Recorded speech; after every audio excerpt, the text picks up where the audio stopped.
Bagong pasyalan ba sa Metro Manila ang hanap mo? Abay, subukan na ang bagong bukas na boardwalk sa Valenzuela City. Silipin natin yan sa ulat ni Isaiah Mirafuentes. Hanap mo ba ang pasyalan na patok for everyone? Walang bayad at quality pasyalan para sa buong pamilya. Dito mo matatagpuan yan sa isang bagong bukas na pasyalan sa Valenzuela, ang The Boardwalk.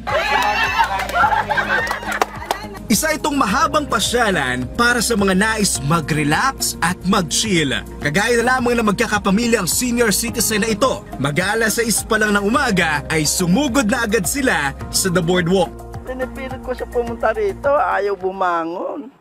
Sabi ko, minsan lang naman kako. Ngayon lang ako gusto ko makapaglakad-lakad para ma-exercise yung katawan ko. Ano naman?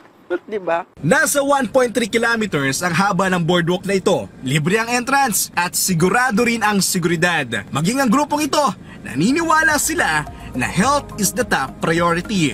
Para good health. Palakas ang tuhod. Palakas ang tuhod.